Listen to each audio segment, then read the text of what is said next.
Hey everybody! My name is Haley, and I love hunting for treasure and all things ancient. And I've discovered a very ancient flower! So, I've got a flower pot, some dirt, and some seeds. Let's get digging. These seeds are for a flower called King Solomon's seal. So, they should remind us to have wisdom. Wisdom is finding out what you should do and doing it. King Solomon is thought to be one of the wisest men who ever lived. Some say this very plant was growing in King Solomon's royal palace. 1, 2, 3! Ta-da! While Solomon was king, he built a palace and a temple for God, and he ruled wisely for 40 years. 1, 2, and 3. Ta-da!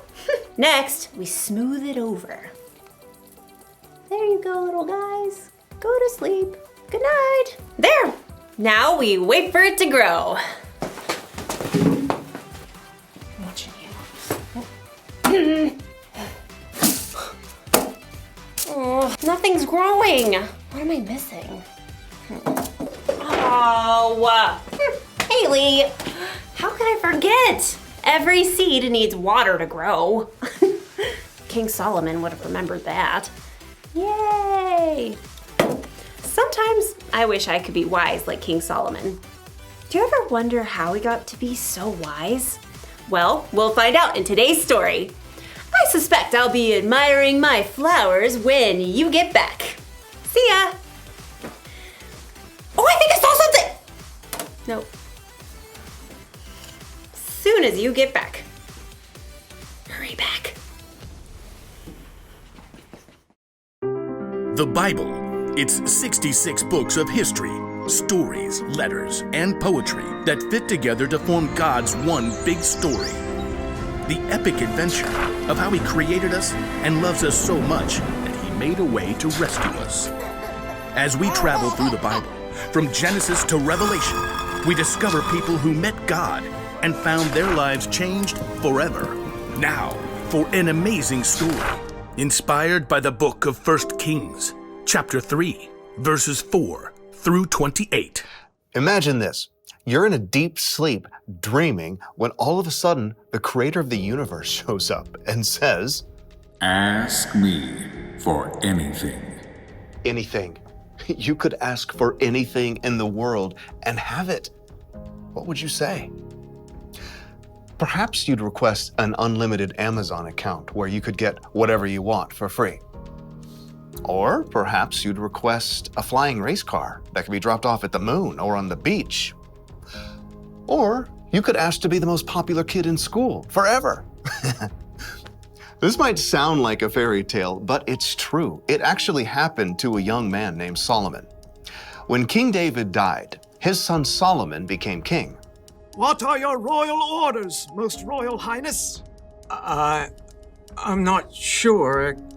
I've never been king before. Though Solomon was young and inexperienced, his father, King David, taught him to listen to God's words. So, Solomon showed his love for God by obeying his laws. I want to thank the Lord for everything He has done for my family. Solomon traveled to the city of Gibeon, where he offered 1,000 burnt sacrifices to honor God. There is no one like you, God. That night, Solomon sank into a deep sleep, and the Lord appeared before him in a dream. Ask for anything you want me to give you. 1,000 ideas must have exploded into Solomon's head. Gold, power, life forever. But instead, he said, Lord, you have made me a great king, but I'm only a little child. I don't know how to carry out my duties. I'm here among the people that you have chosen. They are a great nation, so give me a heart that understands. Then I can rule over your people. I can tell the difference between what is right and what is wrong. It was a simple request, but one that would change Solomon's life forever. You have not asked to live for a long time. You have not asked to be wealthy. You have not even asked to have your enemies killed. Instead, you have asked for wisdom. I will give you a wise and understanding heart. As long as you live, no other king will be as great as you are. As the dream faded, Solomon woke with a start. Was that real? That was real! Amazed, Solomon returned to Jerusalem, where he once more gave sacrifices to honor God and held a great feast for all his officials. What are we celebrating, Your Most Royal Highness? God has promised to give me wisdom to lead the kingdom. How is that working out for you? Well, it was in a dream. Ah, I see. Perhaps Solomon wondered at first whether he really had received wisdom from God, but this was soon put to the test.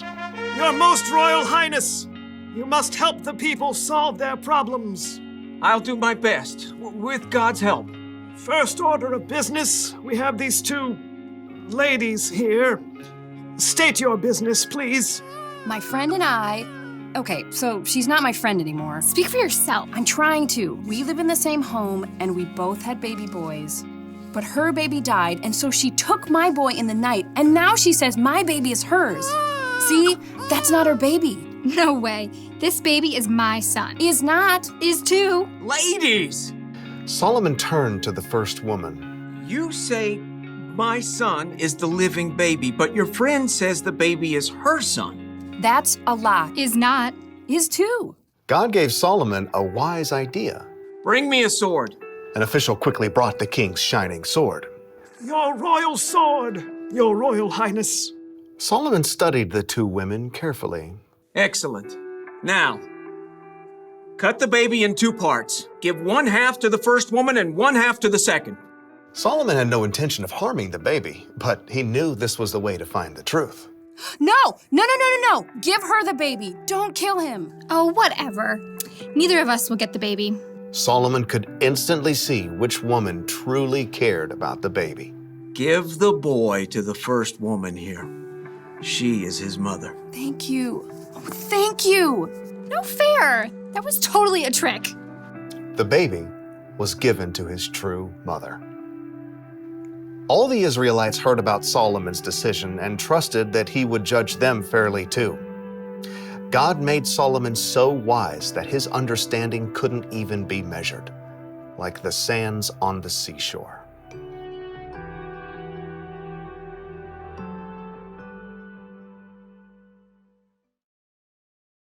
So, plants need water to grow.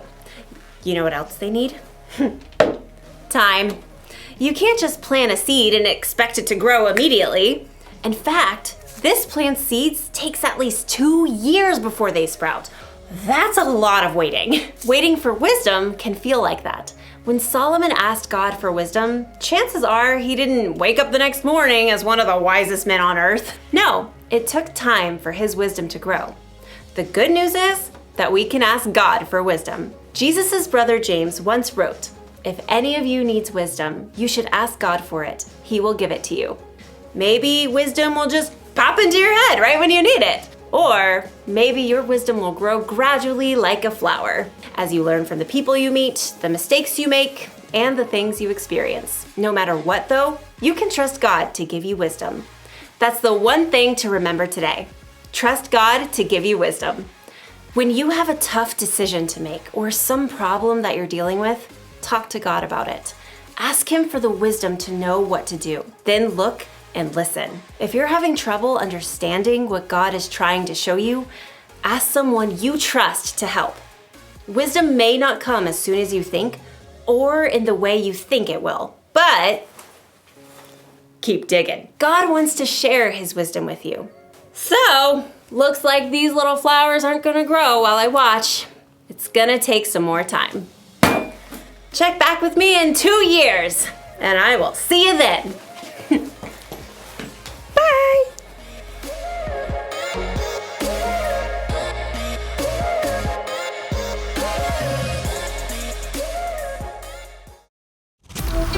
Bye!